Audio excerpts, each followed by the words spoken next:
Hello guys, hari ni kita nak masak lala buttermilk spicy. Yang ni version spicy sebab kita akan letak cili. Bahan utama yang diperlukan adalah lala. Lala ni dah siap dibasuh bersih, direndam air dan dicuci. Okay, korang boleh tengok bersih dah. And seterusnya kita perlukan buttercup, cili dan juga susu cair ataupun susu sejat cair ni. Korang nak guna susu fresh milk pun boleh. And bahan utama yang diperlukan adalah bawang putih. Bawang putih ni kita akan blend. Yang ni kita tak letak air, kita blend kasar sahaja. Okay, siap blend, kita siapkan kuali. Masukkan buttercup, 2 ketul kecil macam ni. Okay, masukkan buttercup, biarkan mencair. Kemudian kita akan masukkan bawang putih. Masukkan bawang putih. Kemudian kacau-kacau sehingga naik bau dan keperangan.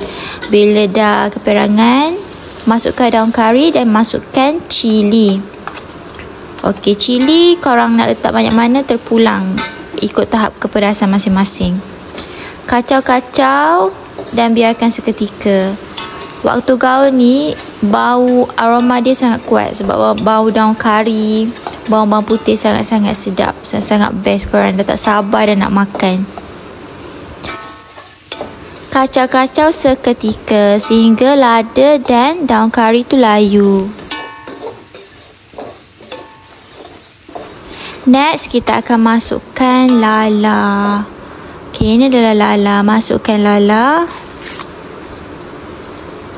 Kacau-kacau sehingga bahan-bahan tadi digaul sekata bersama lala tu tadi. Kacau-kacau. Waktu ni buka api sederhana sahaja.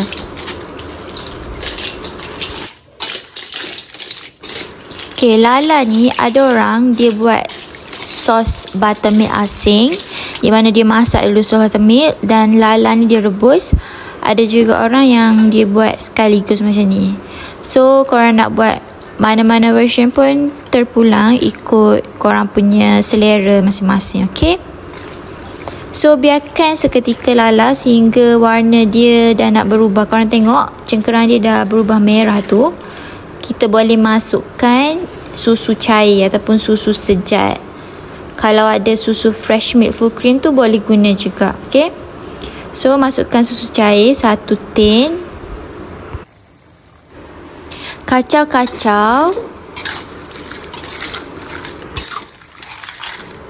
Biarkan seketika dan kita akan tutup dengan penutup.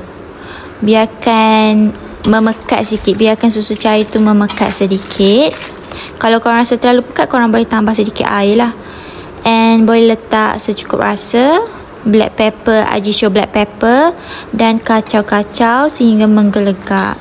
Okey, lala buttermilk spicy kita is done. Sangat-sangat sedap. Korang nak makan dengan nasi pun boleh, nak cicah dengan monto pun boleh, roti monto tu kan.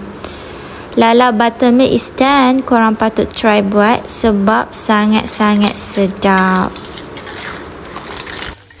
Selamat menjamu selera guys. Thanks for watching. Buat resipi ni makan dengan family, especially waktu sejuk-sejuk, waktu hujan-hujan, makan dengan nasi panas sangat sedap guys. Thanks for watching. Jangan lupa untuk like, share and subscribe to my YouTube channel. Bye, jumpa lagi. Assalamualaikum.